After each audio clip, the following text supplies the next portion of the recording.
Yeah, in this program, one of the things that we call it integrative because it's really about layering this particular focusing oriented presence and also the specific kind of practices that we sort of gravitated towards into the way that you already work.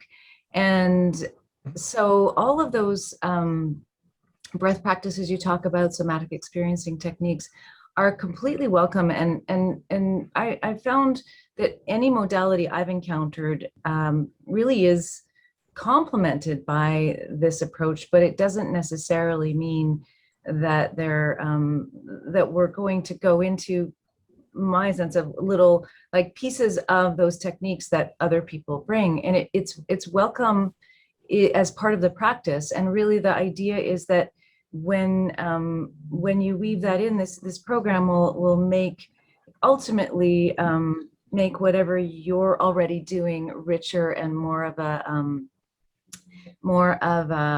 be more of a presence, more of a focusing oriented embodied approach than you might have, but it won't preclude doing that. It's just that, specifically, I mean, my specialty is working with dreams and nightmares. And so I have some specific techniques for working with nightmares that have been studied and are, there's quite a lot of evidence for certain ways of working with nightmares. So I will definitely introduce that specific material. But really overall, it's more of I see of this as more of an attitude of how to deepen your presence and who you are in the room, and that can apply really to a huge variety of techniques. So hoping that answers your question, but I'll also defer to my colleagues on there. You guys are on either side of me in my screen anyway. Well, I think that makes a lot of sense in terms of really using this approach of integrating. And each of us do have particular ways that resonate with us. So my way is a lot right now through polyvagal theory. So looking at how bodies feel safe. And that we can start with that and integrate that kind of felt sense experience with the neurophysiological state. So that's what I'm really excited about right now. And I can't help but bring that into everything that I do.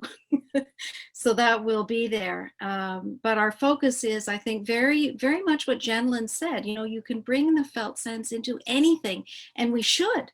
Don't do focusing on your own. Bring whatever, because it's a natural process in the body. So, yeah. Yeah, I'm going to add a little something to that, and I'll leave the part about the moment by moment for later, because after I say something, I just want to also check if other people have questions, and then we can always come back to that.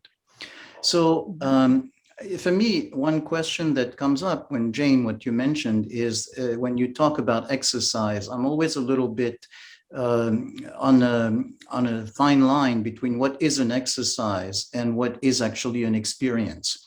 And an exercise has almost the idea that it is something that's extraneous, and an experience is something that's more integrated. So I think, there's a continuum. I would probably feel that some things are more on the range, a part of the range that's an exercise, something a little bit more on part and parcel of the whole approach. So you mentioned somatic experiencing. I'm trained in somatic experiencing. A lot of somatic experiencing comes into it. Doing something, for instance, that has a practice of somatic experiencing is it? Is it an exercise? Is it part of the approach?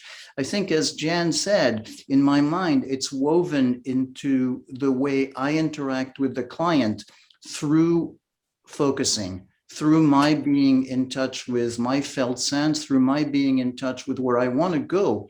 Then that practice is going to be integrated into it.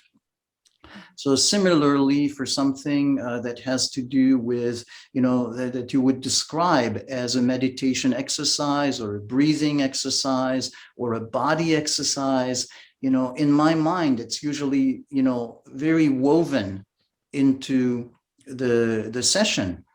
because it is not it is not just one thing and another.